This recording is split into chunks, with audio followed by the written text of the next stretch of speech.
Good day, ladies and gentlemen, and welcome to the National 911 Program State of 911 webinar. At this time, all participants are in a listen-only mode. Later, we will conduct a question-and-answer session, and instructions will follow at that time.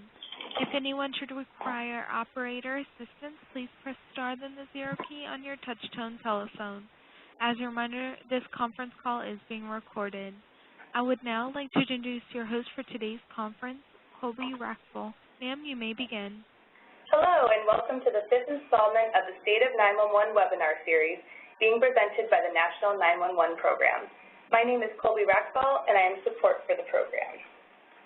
This webinar series was designed to offer 911 stakeholders information about ongoing federal and state 911 and NG 911 projects and provide real experiences and best practices from early adopters about the NG 911 transition process currently underway across the country. Like I mentioned before, this is the 5th installment of our bi-monthly series. Each webinar consists of a presentation from a federal level and a state-level 911 stakeholder, with each being followed by a 10-minute Q&A session. At the end of the event, if there is time left over, we will open up the floor again to all questions. Following the event, a recording of the presentation along with the slides will be posted to the National 911 Program's website at www.911.gov. You can also go there to find information on past and future events, as well as to learn more about the National 911 Program.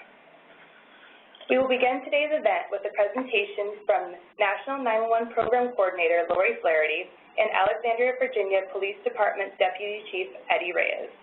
Ms. Flaherty and Deputy Chief Reyes will be discussing Next Generation 911 for law enforcement. Following a Q&A with Ms. Flaherty and Deputy Chief Reyes, Ms. Christy Williams, Chief 911 Program Officer at the North Central Texas Council of Governments, will be presenting on their recent Text-to-911 pilot and best practices for NG 911 implementation. Now I'd like to hand it off to Ms. Lori Flaherty, Coordinator for the National 911 Program. Thank you, Colby, and welcome everyone. Thank you so much for joining us today. It is my sincere pleasure to share this virtual podium with Deputy Chief Eddie Reyes from the Alexandria, Virginia Police Department. Just a little bit about him. He's been with the Alexandria Police Department since 1990 and has risen through the ranks to become commander of the city's Emergency Communications Center. He actually has a lot of other responsibilities with the Alexandria PD, including technology, data, training, and security. And in his spare time, he is also a very active member of the International Association of Chiefs of Police. And he has just recently given a presentation on NG 911 at IACP's LEIM conference in Scottsdale, Arizona, the LEIM being the Law Enforcement and Information Management section of IACP. He's also the IACP's representative to the Transportation Safety Advancement Group, a group that I'll be talking about in just a couple of minutes. The goal of this webinar series is to provide you with valuable information that you can use. We connect the dots between people who are making NG 911 happen and those of you who want to make it happen in your communities.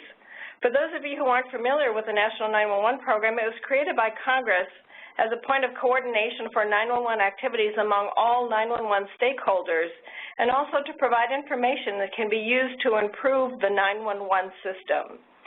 We do that by developing a variety of resources and tools that can be used by folks like you to plan and implement NG 911.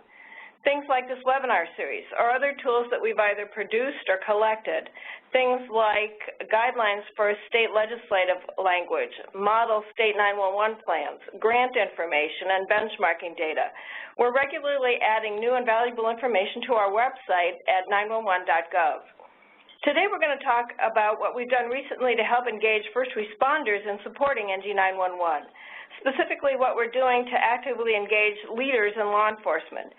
Today, Deputy Chief Reyes and I will cover 3 main topics: how law enforcement can be more actively involved in the transition to NG 911, what efforts are underway to reach out to law enforcement, and finally, we'll share with you the details of our outreach support, which addresses the benefits that NG 911 will have for both law enforcement and the public that they serve. Next slide. The What's Next forum is where I'd like to start. we're just going to start by talking about how this all got started 3 years ago. There is a group called the Transportation Safety Advancement Group. They are a group of academicians, researchers, industry folks, as well as representatives from public safety, and their mission is to promote transportation safety and efficiency through optimized connectivity among travelers, vehicles, infrastructure, and public safety providers. We used that group to conduct what we called a What's Next forum, and we invited representatives from the 4 disciplines that you see on this slide, from law enforcement, fire, emergency medical services, and transportation operations. And we told them how 911 is changing to NG 911, to a network that can transmit digital data in a variety of forms directly from callers to emergency responders. And we asked them a question. We asked them, what do you want? What do you want from this system? What data will help you do your job safer, more effectively, or more efficiently? And how do you want to access that data? And the 4 groups produced a collective report that answered those questions.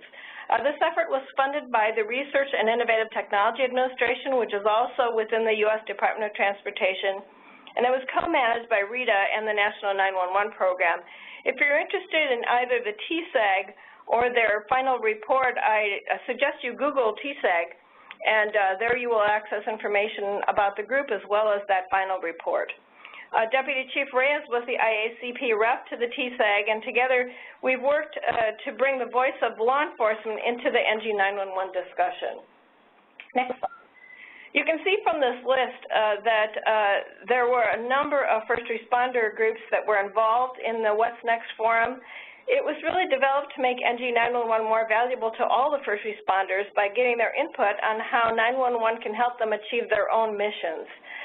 This was one of the first times that these first responders came together to discuss their role in shaping the future of 911. And as you can see from the list, there are a lot of groups that are standing up to really identify NG 911 as an important issue that needs to be addressed. This created a commitment among members of these emergency responder groups, as well as the stakeholder organizations they represent, to engage in a collaborative process that makes sure that we get the right information to the right people at the right time. Why is this so important? Well, this slide really shows in a graphic way what's going on in the United States with regard to the implementation of NG 911. It came from the National Emergency Number Association. It's a map of the results of a survey that NENA conducted of the states to track how much progress they're making toward NG 911. And as you can see from the color coding on this map, this progress is going on as we speak. 6 states have state-level implementation going on. 23 states are doing some kind of preparation work at the state level. And, with very few exceptions, every state is doing something either in the planning or implementing realm. So this is not something that's happening in the future. It's something that is happening as we speak. Each state is going to be doing it differently. For example, the state of Vermont is doing it at the state level. Christy Williams, who is presenting today, will be talking about how Texas is doing it at a regional level. But regardless of how it's being implemented, NG 911 will require a lot of coordination among all of the first responders, including police and sheriffs. It'll include fire, EMS, transportation, public utilities, service providers, public and private sector. And law enforcement is one of the right groups to take part in that conversation.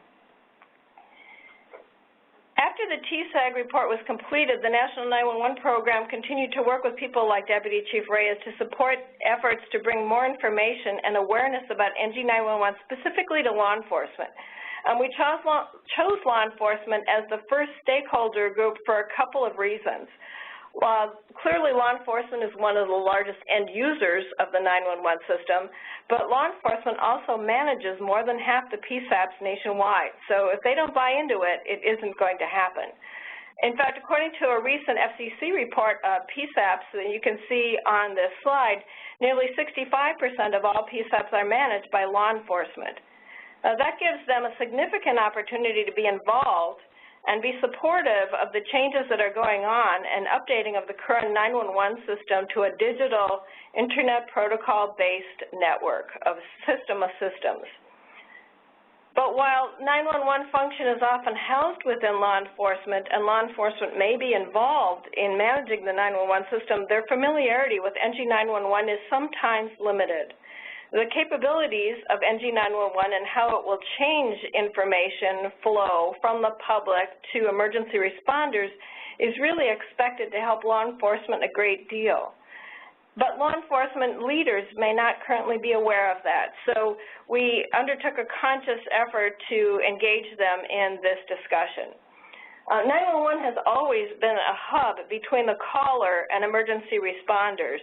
And initially, the evolution of 911 was driven by the public side, by the caller side, by the evolution of communication devices that were being used by the public to reach 911. Well, now it's being also driven from the opposite side. With the formation of the public safety broadband network, it's being pushed from the emergency responder side as well in order to keep up with both sides of the hub. Law enforcement is really actively involved in that process. And the work being done by entities like the FirstNet Board and the state and local governments will eventually be a part of building an emergency communication system that interfaces with 911 to bring new forms of digital information directly from 911 callers to responders in the field. So it's more important than ever that as FirstNet is being established in the states, that entities like law enforcement understand and support the integration of the 911 network and the emergency responder network, so that at the end of the day, what we end up with is a seamless transfer of useful information directly from the caller to 911 and on to emergency responders. You know, if you want that photo of the bank robber to get to the patrol car in real time, we have to build one seamless system. So using the TSAG's work as a basis, what we've done is further outreach and coordination with both the International Association of Chiefs of Police and the National Sheriff's Association. And Deputy Chief Reyes is one of the folks who worked with the National 911 program to develop an outreach campaign to really engage law enforcement in NG 911 issues and hopefully increase the amount of coordination between law enforcement and 911. Both IACP and NSA have been very supportive in their efforts to educate and engage leaders in law enforcement. They're doing things like adopting formal resolutions within their organizations. They are designating committees to do work on an ongoing basis. And they are reaching out to their membership to make sure that they are aware of the transition process as an important issue for law enforcement to consider. It's really important for law enforcement to know that NG 911 is an issue with resulting benefits that reach far beyond the PSAP, that there are benefits for law enforcement in the implementation of NG 911. It's important for them to know that now is the time for discussion, for proactive discussion about how law enforcement will receive, use, and store data that is made available by NG 911. And it's really important for law enforcement to understand that the greatest benefits of NG 911 will be realized only through interdisciplinary coordination and sharing of information. That collaboration that can go on is directly related to the success of the potential that could be reached by NG 911. Clearly, NG 911 is not just a technical issue, but it's also an operational and cultural issue. And those are all issues that we put together in this campaign. We're moving on several different fronts. We're communicating key points through a number of ways. A 16-page insert publication about NG 911 that was written by law enforcement for law enforcement. A couple of articles, actually multiple articles in Sheriff and Police Chief magazines, conference presentations, and the inclusion of NG 911 on key committee agendas with regular updates from members of those committees within IACP and NSA. So why should you as webinar participants care about these resources? Well, We hope that you'll see these tools as something you can use to engage law enforcement leaders and others in your community in the discussion about NG 911. As I said, they've been vetted for your use. They've been developed by law enforcement for law enforcement, and they have the support of the IACP and NSA. And they've been used successfully by people in law enforcement and 911.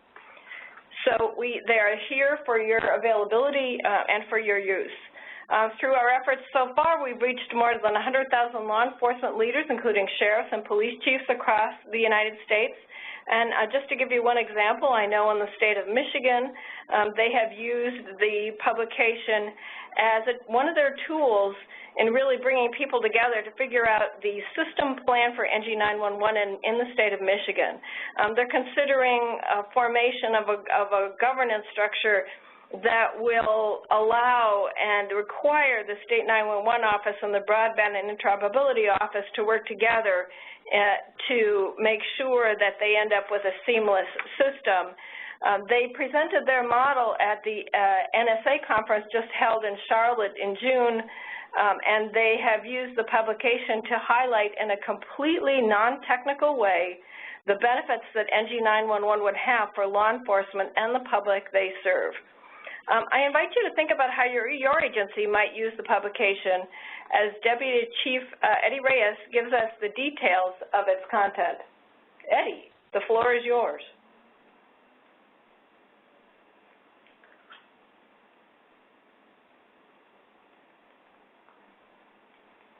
Pardon me, this is the operator. I'm not showing Eddie dialed in. Okay. Well, let me just pinch hit for him then, and I do apologize. Apparently, Deputy Chief Reyes is either having technical difficulties or has become unavoidably detained. But let me just tell you a little bit in detail about the publication that we produced with the assistance of IACP and NSA reps. It is a 16-page publication that was designed, as I said, and written with the law enforcement audience in mind. It was inserted into the May issues of both Sheriff's Magazine and Police Chief Magazine, and each of those have a readership total of at least 50,000 folks. So we were able to reach an awful lot of people with this publication. What's in it? It was divided into several general categories of information. As I said, it's all non-technical in nature, really focusing on the benefits of NG 911, both for law enforcement and the public they serve. So you can see on this slide that the questions and the answers that this publication provides. What it is that NG 911 is and why they should care about it. 5 ways that NG 911 will improve the law enforcement agency, the big money question, the do's and don'ts of NG 911, and a list of resources in terms of people and organizations that they should know. Hello? Yes. Lori, can you hear me? Yes. Deputy Chief Reyes, thank you so much. I don't know what happened with the bridge connection, Lori. I've been on the entire time. I heard your entire presentation, so it was just some kind of technical difficulty. Okay. Well, I'll tell you what. Why don't you pick up where I left off? We are currently on the slide with the 2005 and 2013. Thank you so much. Perfect. Thank you, Lori. First and foremost, before I get started, welcome to everybody. I just want to say a very heartfelt thank you, Lori, not only to you, but to the entire staff over at the National 911 program for making webinars such as this happen. I mean, this information that we're putting out, especially to the law enforcement sector, is so important. I was so honored when the IACP selected me to be the member on the Transportation Safety Advancement Group. And I tell you, for me, it's been a long tradition of serving in the 911 environment that I think makes it such an honor for me to serve on this thing, along with Sergeant Dan Dykowski from Erie County, New York Sheriff's Office. Dan and I have been representing the law enforcement sector on the Transportation Safety Advancement Group, and I really believe that our outreach efforts to the law enforcement community are really going to pay dividends, because as you indicated in one of your earlier slides, law enforcement really controls and manages a lot of the PSAPs across the country, but unfortunately, given our culture and our tradition of not being very accepting of new patterns, trends, we're usually the last ones to come to grip with new technology. So I think Dan and I have been serving fairly well on TSAG, reaching out to the law enforcement community, exactly like you said in all of your previous slides, just really blowing the horn of NG911. And now I'm getting ready to take you through some of the hardships and some of the technical issues that a PSAP, and especially the law enforcement managed PSAP, can potentially encounter when they start to deploy this type of technology. I thought this picture was very fitting because as technology continues to change the world that we live in, a simple news photo from 5 years ago to just earlier this year brings this really into focus. Visuals like this help everyone understand how much of an impact technology has had and how quickly this is happening. So what you're looking at here, the top photo is the announcement of Pope Benedict in 2005. And as you can see from the photo there, not very many people had handheld devices in their hands at that point. You fast forward to just a few years later to just this year, and when the announcement of Pope Francis was announced, then you see the tremendous difference. I think this photo, the reason I really like this photo is this is no different than any corner of any American major city. When you have a major incident that happens at a major intersection in any one of America's cities, this is kind of what happens. Everybody pulls out their cell phones, everybody's dialing 911 at the same time, everybody's trying to capture the incident, and this is exactly what we're dealing with today. So what you see here in this picture just really, I think, capitalizes the importance of why NG911 is here. We need to embrace it because the public that we serve out there is capturing lots and lots of data, very valuable data, and somehow we need to start receiving that. Next slide, please. I think this slide is also very fitting because, as we know, we need to change in the way we accept and provide emergency response communication because all the public has changed the way that they communicate. It's in the public's interest, and they will begin demanding this change soon. I can tell you from almost any meeting that I go to, they're always asking, why can't I text to your PSAP? Why can't I send you a photo? And they just don't understand all of the hardships that are involved on the back end to make something like that happen. This chart really shows a couple of facts that I found very interesting. That is that 50% of today's market of cell phones are now smartphones. So that is, you know, their voice, their data, their video, their calendars, their cameras. I mean, they are everything. It's a one-stop shop. So much so that a lot of people don't even have landlines anymore. They are that reliable. They're that robust. And that is a real challenge for us in the PSAP that we don't have a landline technology, because when we were getting a 911 call from a caller and the line went dead, we immediately knew that person was at 123 Main Street, apartment 102.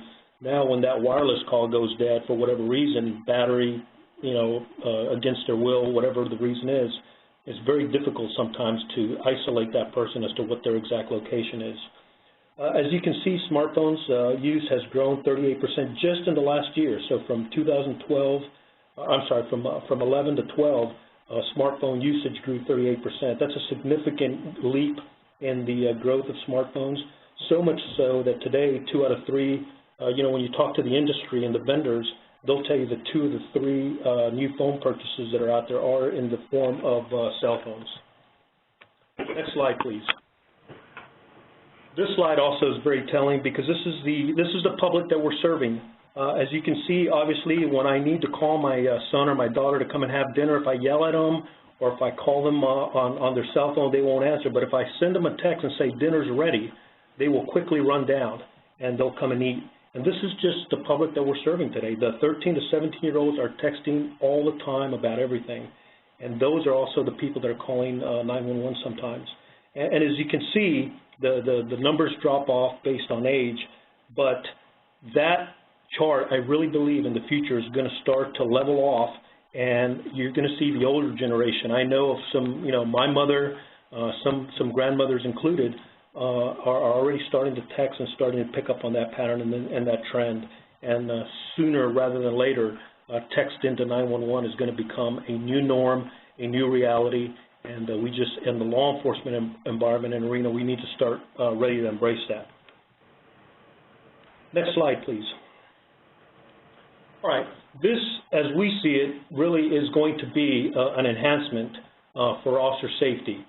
So as Lori talked about earlier about the National Broadband Network and the Public Safety Network Trust coming on, what we envision here will happen in the future is when locations such as a bank get robbed, that information will be sent in to the PSAP via some internet connection, obviously some landline internet connection, and then that information will then be sent back out to the, in this particular case, the law enforcement vehicle, and assist the person responding, the law enforcement personnel responding.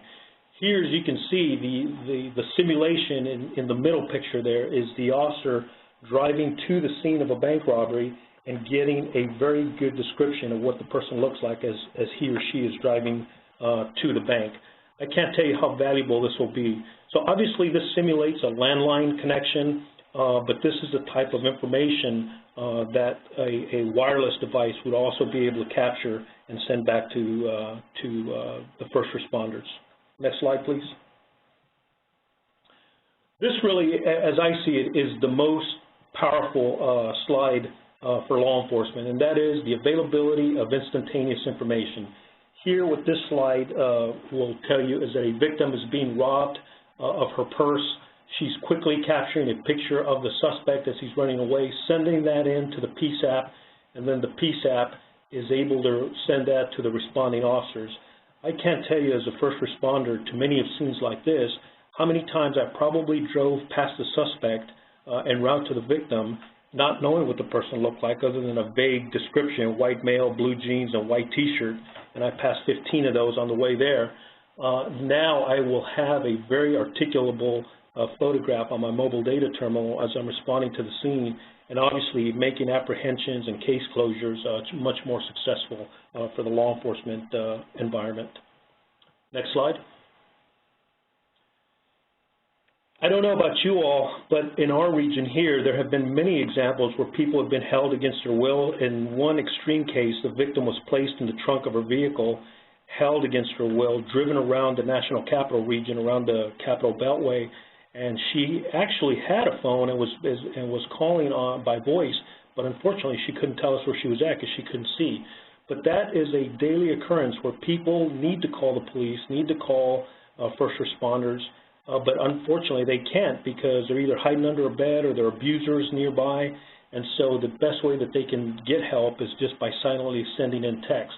So here this simulates a situation in which a female is being attacked by a male suspect, is taking some shelter and taking some cover, and is texting in because obviously if she spoke, she would give away her location, and this way response can come even though there's no voice being transmitted.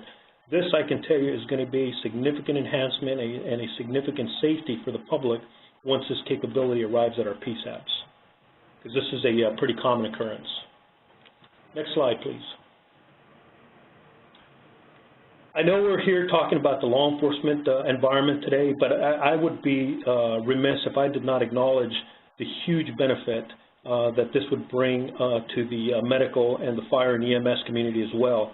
Having served in our PSAP here for a number of years, I can tell you that we back then, and I think some PSAPs probably still rely on TTY from the community that we serve on the medical field whenever they had a medical emergency and could not talk.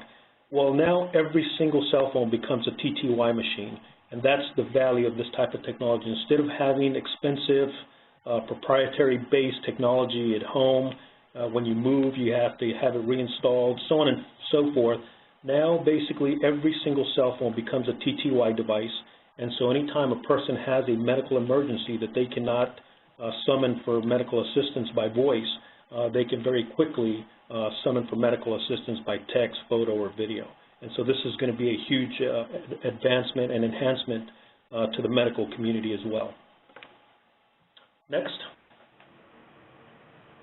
I think for us in the law enforcement community, having better situational awareness is going to be the global picture. So as we know, everyone today has a cell phone. In our case here, if you poll some of my people here at work, most of them have 2 to 3 devices on them. They have a department-issued cell phone, a personal cell phone, and a tablet. And so situational awareness is going to become much more realistic now because people out there in the community just have multiple devices on them at all times. They're ready to send us this information. In this particular case, and this happens regularly, this is simulating a 911 call in which a person is witnessing a drunk driver. In this particular case, rather than calling it in, they actually take a photograph of the suspect vehicle. They send that into the PSAP, and the PSAP is able to send that out to the patrol car. And obviously, the officer in this particular photo didn't really need the picture of the car. As you can see, the car's already been involved in a crash as a result of simulated drunk driving here. But in the event that car had not crashed yet, at least now the officer would have been able to get an eye view of exactly what the vehicle looked like. And so again, I mean, the possibilities with this technology are endless. These are just but a few of the examples. Next. Redundancy and interoperability. One of the things that we focus on is how do we get the same information to multiple first responders without duplicating our efforts. So in this particular situation here, the scenario being described here is a scenario where you've got a weather-related emergency, a natural event, in which you need to get information out to multiple platforms. So here, in the event that your primary platform fails, you would have redundancy as another capability here. I can tell you that during events like this, that's usually when your 911 circuits get clogged up and people calling in usually start to get busy signals. In this particular situation here, if that were the case, you could transition some of the call volume load from voice into text and still continue to get the response out. And then in that platform, once you have it into text-based format, rather than have to dispatch it to the 4 or 5 disciplines that you see up there, you quickly copy and paste into one format and you send it out, and you're quickly able to send out the same information to all the responders working the same situation. So it really, as I see it, will be able to help you with redundancy and interoperability when you're working a major incident with multiple disciplines. Next. I wanted to share some of our statistics here just to validate some of the things that I've said already, and this really is our call data for last year. And it just shows you how last year we took in approximately 367,000 total calls for service. That was both emergency and non-emergency calls for service. Of those 367,000 calls, 91,000 of those approximately were actual 911 calls, and that also was both landline and wireless. As you can see here, the third call or line there is really the one I wanted you to focus on, and that is that of our 91,000 911 calls, 67,000 of those were 911 calls. So you can see we're clearly, just here in our jurisdiction, the transition from landline to wireless is very evident by the number of 911 calls that we receive.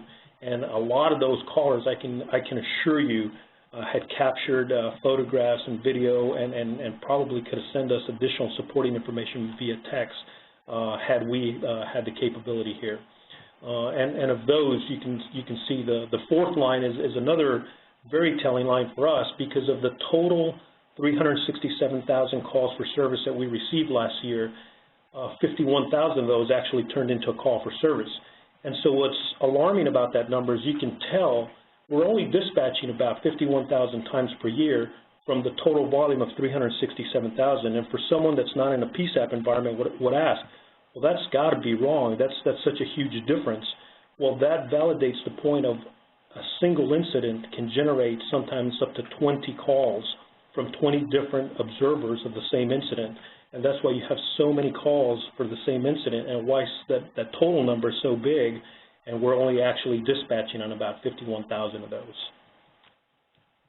Okay, next slide, please. So what are the barriers? These are some of the barriers as I've been working in some of the groups, not only locally here in Alexandria, but in the region here in the National Capital Region and on some of the national forums. The barriers that I've been able to identify are the commercial providers not really being up to speed yet. They're still working out their standards and their technology and their hardware to bring NG911 into fruition. A lot of them will say, we're ready to go, we're ready to deploy, but when you're talking to them, it's really virtualware. It's not really ready to go, and they're talking really first quarter 15, first quarter 16 type scenario. So the commercial providers are still trying to catch up with this technology. We're at the PSAP level, we're struggling to deploy our emergency services IP network because it will take a robust network to handle this type of volume. And so at the PSAP level, we're trying to implement our hardware and our software as well. Staffing. I cannot say enough about staffing. There's a lot of numbers that have been thrown out there between some different groups, anywhere from 20 to 30% an increase in staffing, because once this type of capability and technology is deployed, your call volume is going to increase. There is no question about that. And so staffing, most PSAPs as we speak today, even without this technology, are understaffed. Some are severely understaffed. So this is going to be continue to be a barrier of why some organizations, some municipalities will say, we don't want to do NG911 simply because of the staffing issue. And then last but not least, another barrier just to consider, and this one obviously is not a showstopper, but I just mentioned this one. This is a small one that came up in one of our groups, just something as simple as the learning text language. If you have ever texted with a young person, you know that they usually talk in acronyms and abbreviations and letters. And so can you imagine getting a text for help from a 17-year-old in the manner that they're used to talking? It's just going to be like learning a foreign language. So it's just little things like that that we all have to take into consideration when we're moving forward with this type of technology. Next.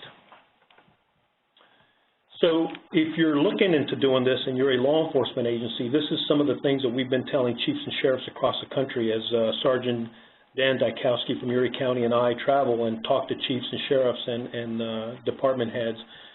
We tell them that if you're going to be looking at this, and we obviously very much encourage them to start embracing this technology, but if you're going to do this, to start doing it as a region. No one operates as an island anymore. I mean, unless you're in the middle of the most remote county in Texas, more likely you're surrounded by additional jurisdictions and municipalities that you have to do work with on a regular basis. And it just will do you absolutely no good to try to deploy this on your own. Meet and discuss this technology as a group, deploy as a region, and do a phased approach. Focus on text to 911 first, then photo and video, and then last but not least, focus on getting that technology out to the vehicles.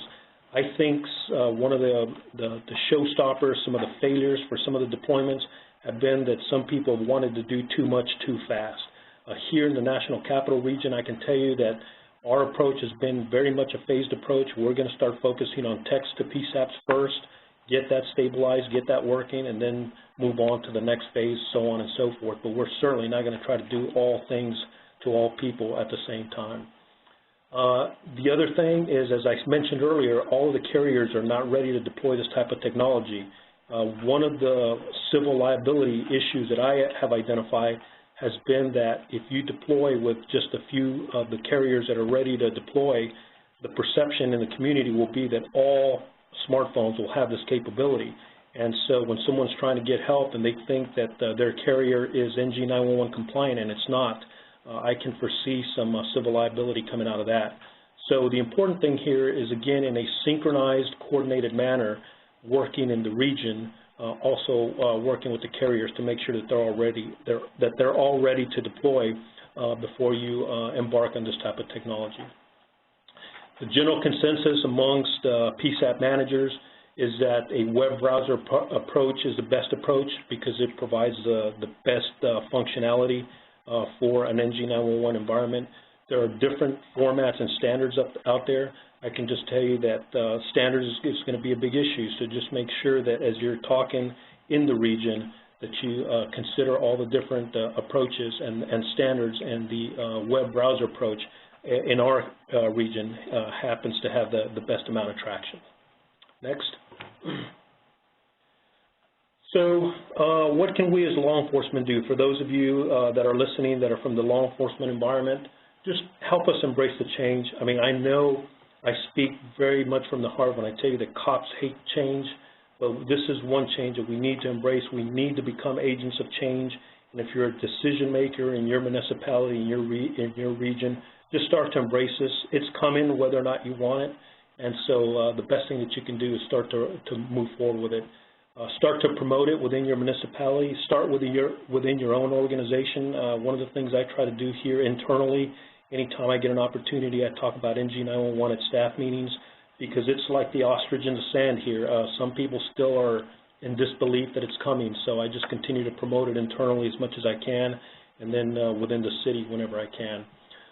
Share information and resources. For those of you that are already in the trenches working with us on this very important issue, just please continue to share the publications that have been mentioned, that have been identified. Don't reinvent the wheel. Just point people in the direction of some of the publications, especially for the elected officials. Most elected officials don't have more than 5 to 10 minutes to give you on this type of topic. If you just put a publication like that in their hands, they're more likely to understand it later on than if you just try to discuss it with them. And as I said, just continue to participate in regional efforts to plan and deploy this technology, because only in a regional approach will you be able to be successful. Next. Is that it for me, Lori? That's it, sir. Thank you so much. I really appreciate everything that you've done, both on this project and your participation on the webinar. So really, what can the participants do? Well, we hope you can use the information and the tools that have been developed to engage leaders and law enforcement in your own community in the discussion on NG911. And if you want to download a digital copy of the publication or to access other resources, visit 911.gov. Just as a little preview, we will have a very short video available later on this summer that, again, in a very non-technical way, will explain the benefits of NG911. So look for that. I think in the interest of time, we are going to hold questions. We are running a little bit over, but we do have the ability to run over the hour. So we are going to turn it directly over to Christy Williams right now. Christy is the Chief 911 Program Officer for the North Central Texas Council of Governments, and Christy will be sharing the experiences of her region in terms of implementing NG911. So Christy, the floor is yours. Thank you, Lori. I am with the North Central Texas Council of Governments, and if you'll move to the next slide, please. This kind of shows you a little bit about our 911 region. We are a regional system. We cover 14 counties surrounding the Dallas-Fort Worth Metroplex. We have our 44 public safety answering points, or PSAPs, and I guess the most unique thing about our region is it's large. Our region is larger than the geography of 9 individual states.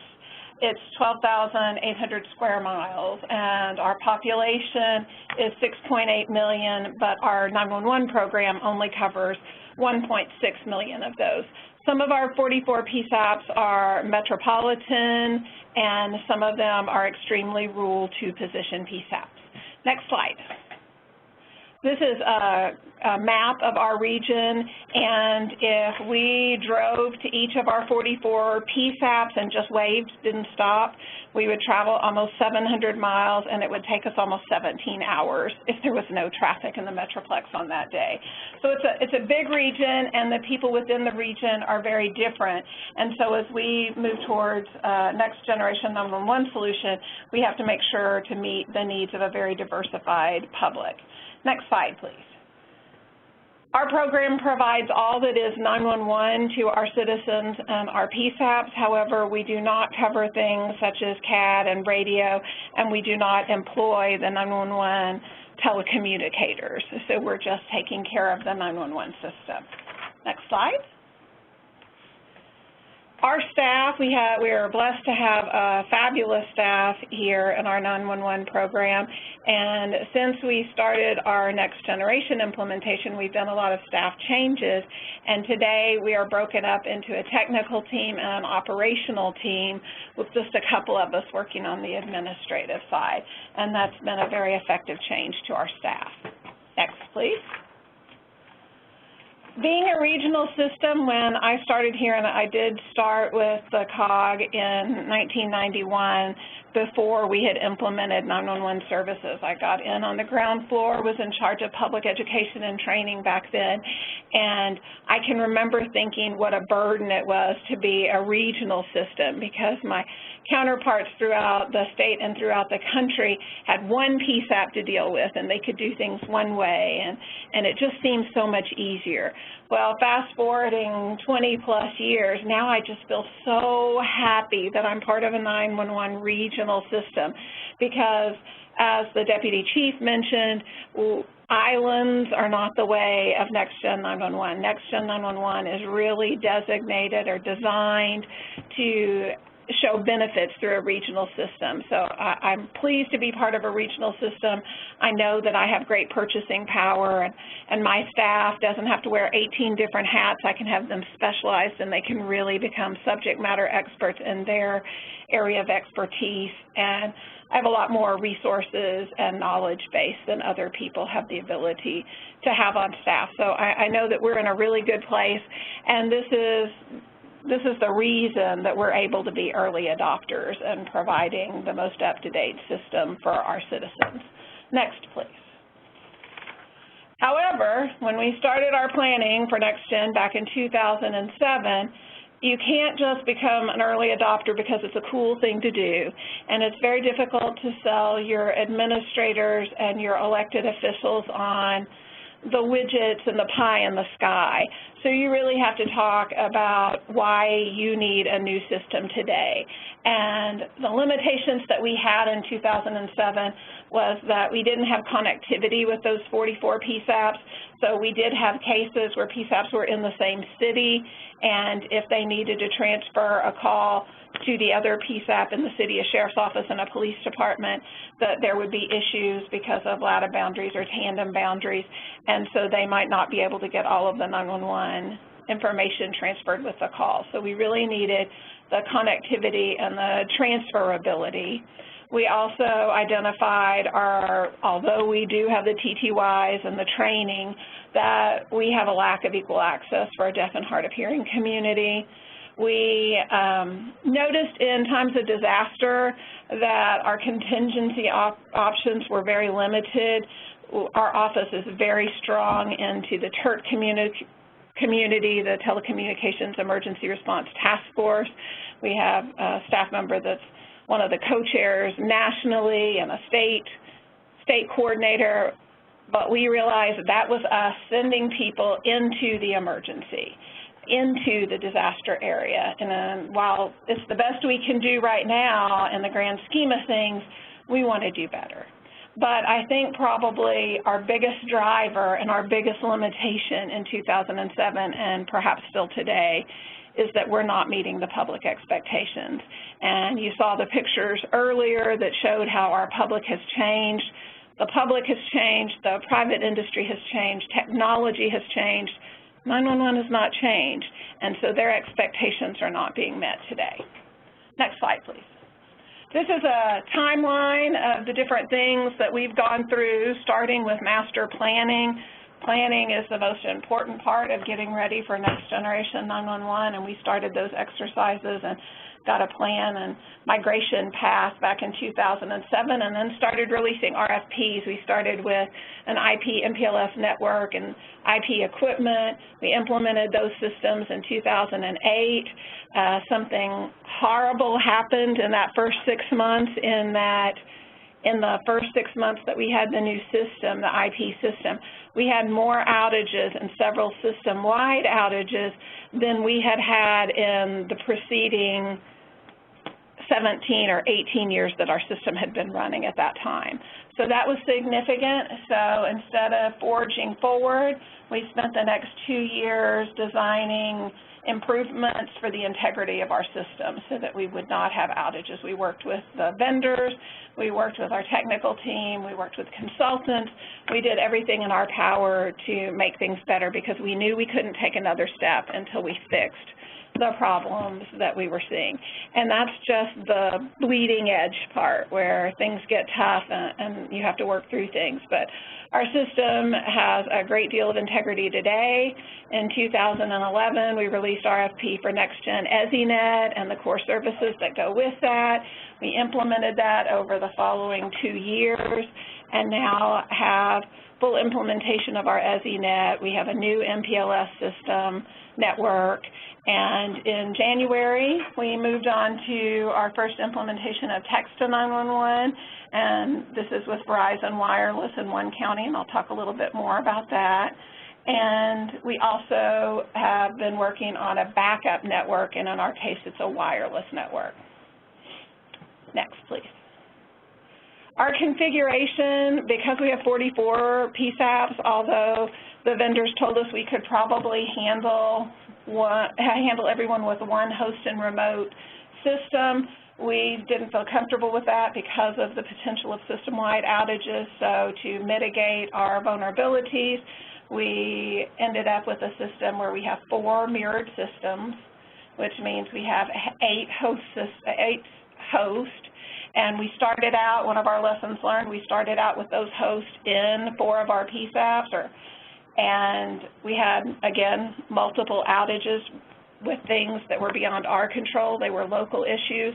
So part of our making the system better was moving our host systems to data centers. So we do have 2 data centers, geographically diverse. We have 4 hosts in one and 4 mirrored hosts in the other one, so that we have not only redundancy but diversity as well. Then all 44 of our PSAPs remote off of those hosts out of the data centers. We have a lab, and we also have a training PSAP that we divided into actually 2 PSAPs so that we can test and do transfers. So everything's connected, everything is dynamic. If there is an outage today, our PSAPs shouldn't even see it because the mirrored host would immediately take over. And we do have a great deal of survivability in case a remote loses any connectivity, that they can still operate. It may be a little harder for the PSAPs and the telecommunicators with the loss of some services, but it does not impact the general public or the callers. We have an MPLS system network that connects our 44 PSAPs, and they're utilizing currently SS7 trunks and IP once they get into the cloud, but our last mile today still runs on T1s and DS3s at our higher call volume sites. This was the host and remote was a scary change for me because of the vulnerability of outages, but our PSAPs really appreciated the connectivity. They appreciated the space and, you know, the real estate that is taken up with all of our equipment, and not just 911 equipment, but other technology in the PSAP is great.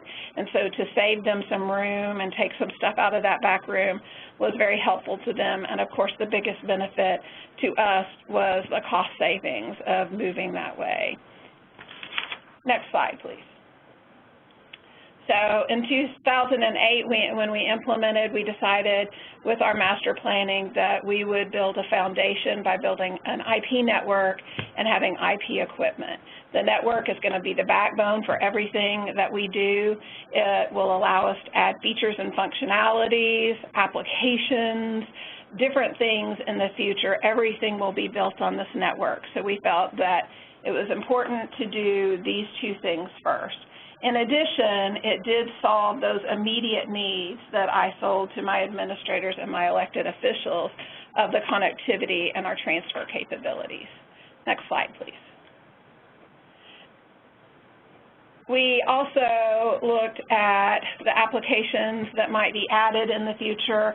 We are currently looking at integration of CAD services, both through a CAD that would be based on the EZNet, and people could have licenses and individual PSAPs, but we're also smart enough to know that nobody wants us to tell them what CAD vendor they should use or what CAD product they should use, so we're also looking at integration software that would allow us to do integration with the existing CADs so that information could be shared over the network.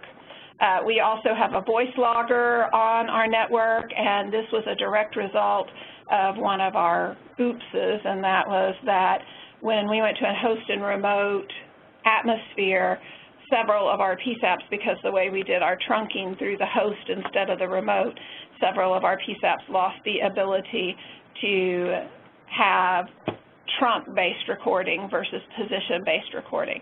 And if you're in the public safety world, you know that at a trunk base you get a lot of things like the background noises before you're connected. If you put them on hold, they get some information that you can't get with the position base. So our solution to that was to put an IP voice logger on the EZNet so that they would have the ability to regain those features that they lost temporarily.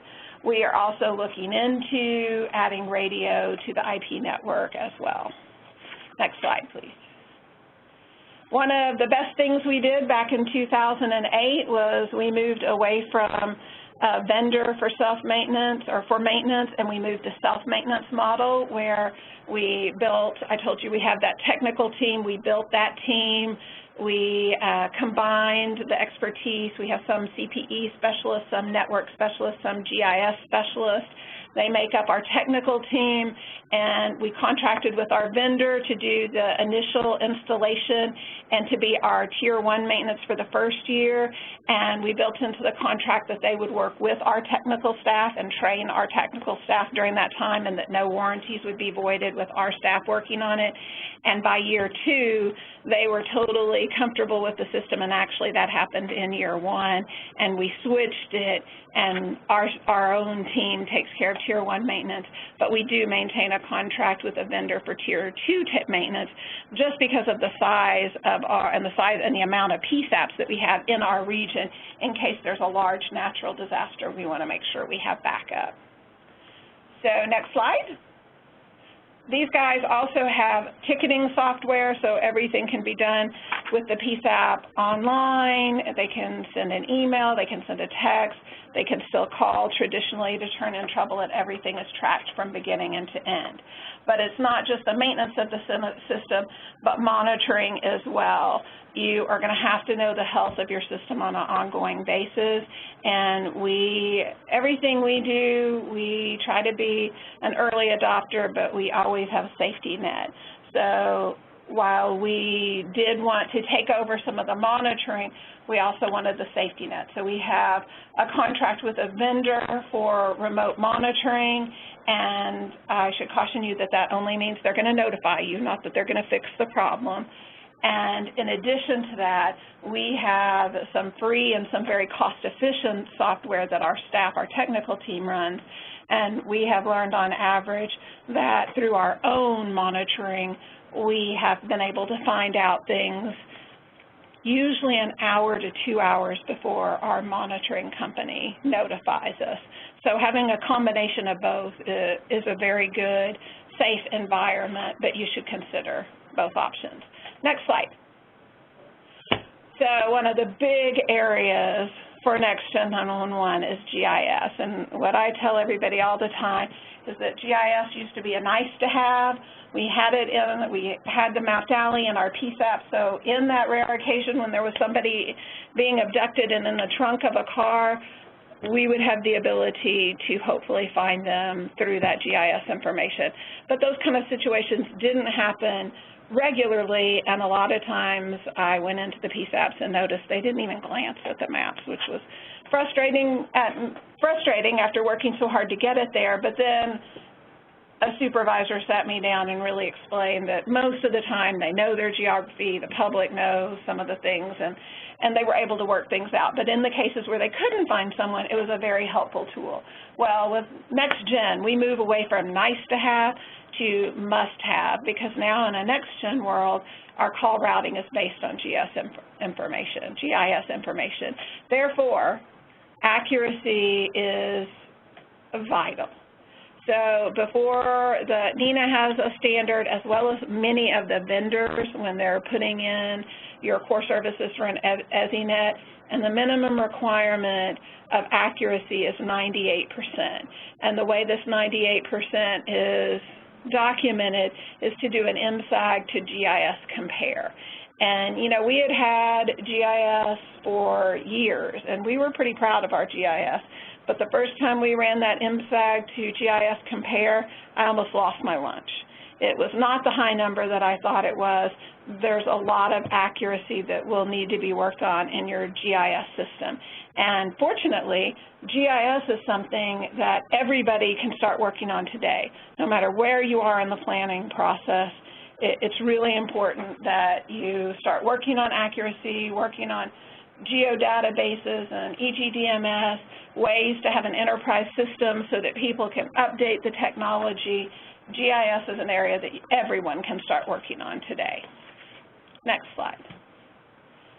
Collaboration and connectivity, I mentioned in our area we wanted connectivity immediately, but it goes further than just our regional system.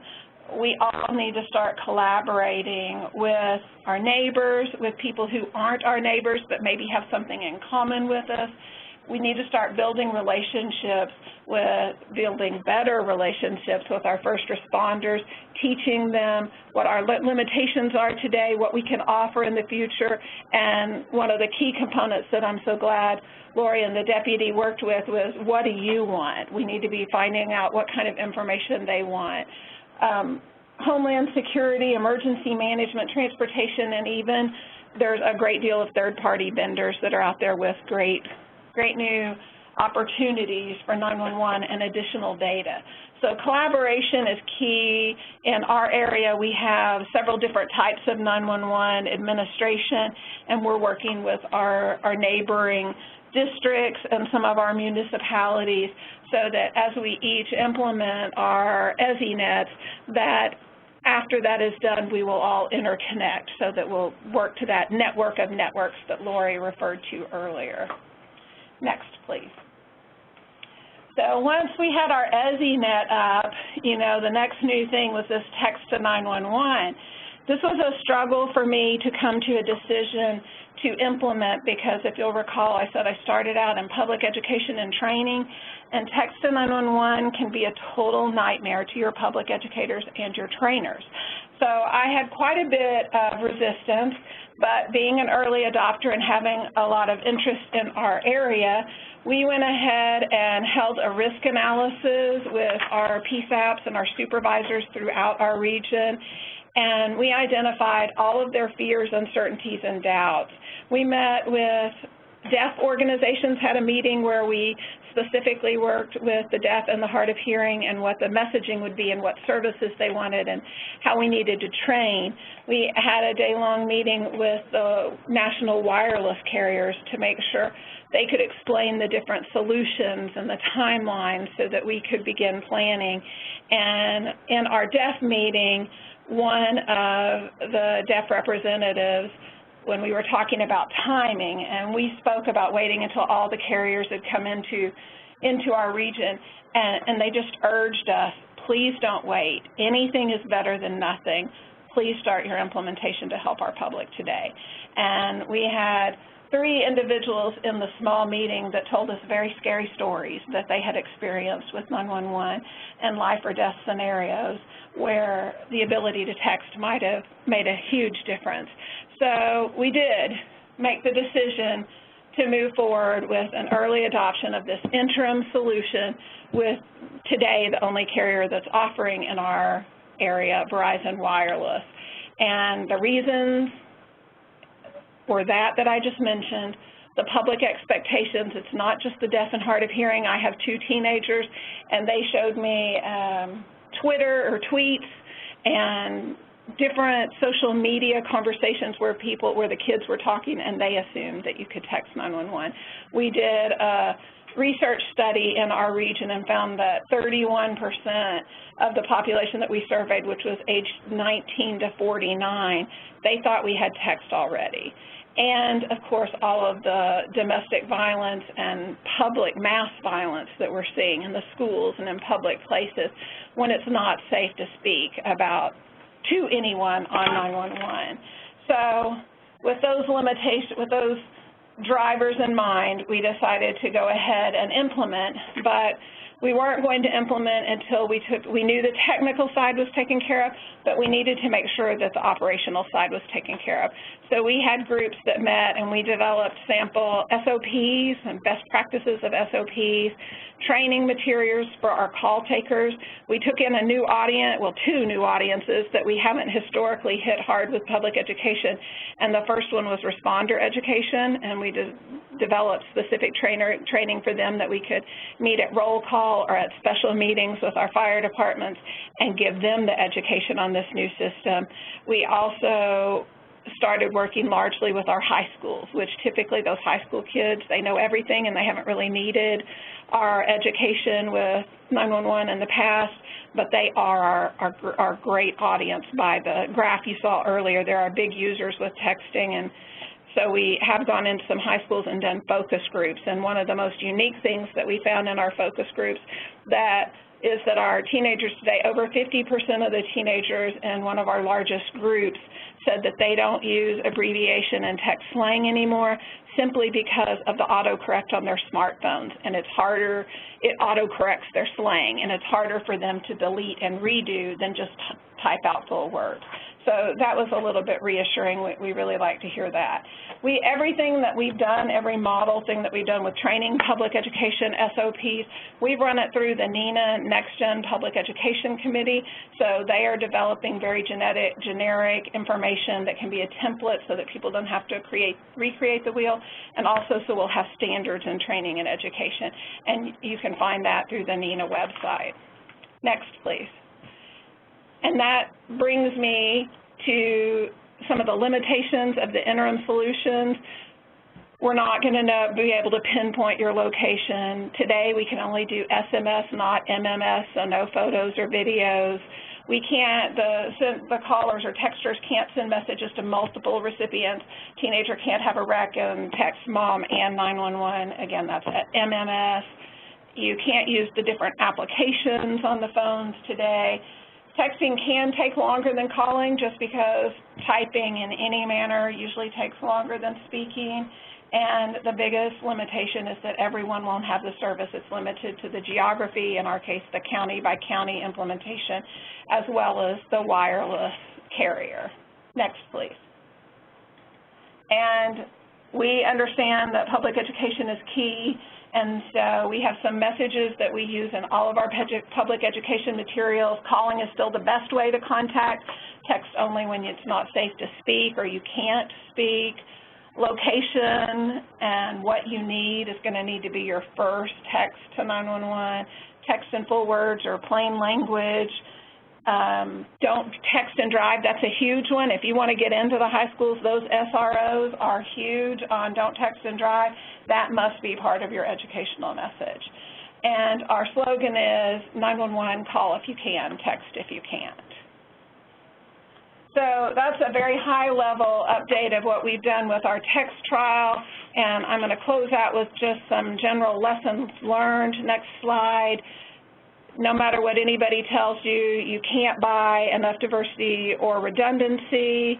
When you start on next-gen projects, make sure you include IT staff, have mitigation strategies and after-action reports when you have outages. If you've taken maintenance over and you're dealing with a whole new system, you're going to need to write all of those policies and procedures. I told you about the option of data centers and how fabulous we think that is, cuts down on our liability and outages. I talked about the trunk versus position recording, and text to 911 is really going to be a challenge for public education, but we believe that the asset to the citizens outweigh that. But we do ask that people that implement text to 911 work with national standards on the educational messages so we have consistency. Our top 10, next slide. Number one, it's a new world, and we are going to have to step out of our comfort zone. It's not fun to change, but change is sometimes better, and you have to be open to change. You're responsible for the actions of your team, even if you have consultants on board. At 3 o'clock in the morning when I had my outages, never once did a chief or sheriff call my consultant. Take responsibility for the actions of your entire team. Write requirements so that you have not the best solution, because I can tell you today there is no best solution. It's which solution is best for you, and you can't find that out if you don't write requirements.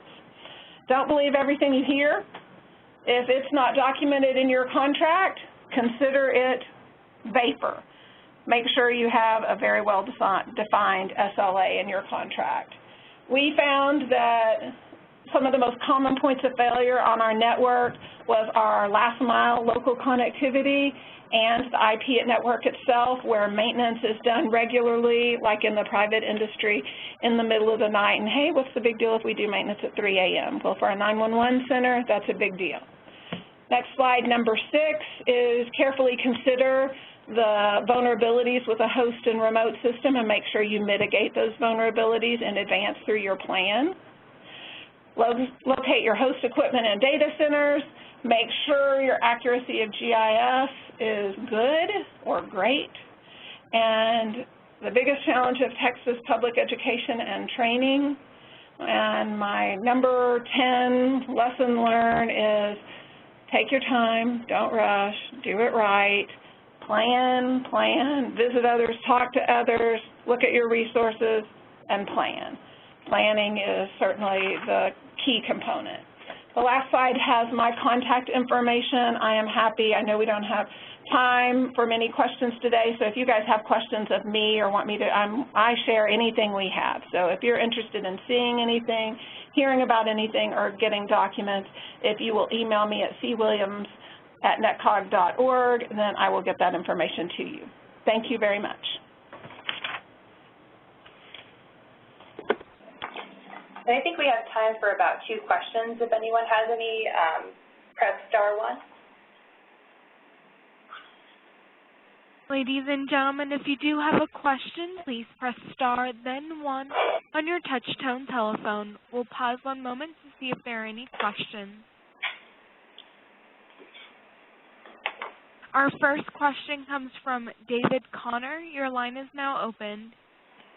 Hi, I know the web browser was mentioned earlier, and I wanted to know, or at least at this point, especially in Virginia, were all next-gen 911 services available across the web browser, or were there some limitations to that where you would have to have an IP-based interface?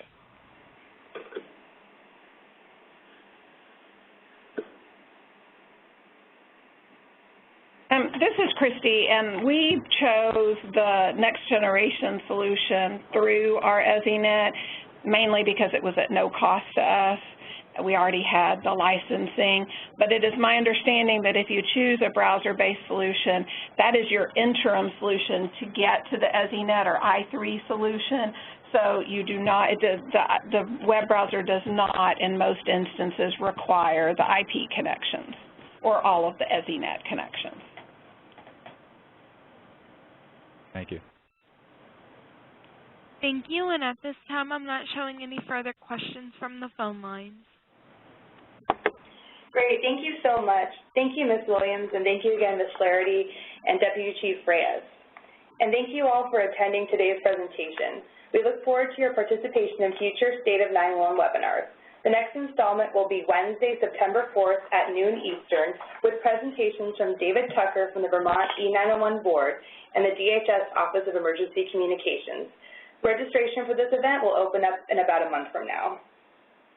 Again, for more information on the National 911 Program or to view a recording of this or past events, please visit our website at www.911.gov. Again, thank you again. Ladies and gentlemen, thank you for participating in today's conference. This does conclude today's program. You may all disconnect. Everyone, have a wonderful day. Why, thank you.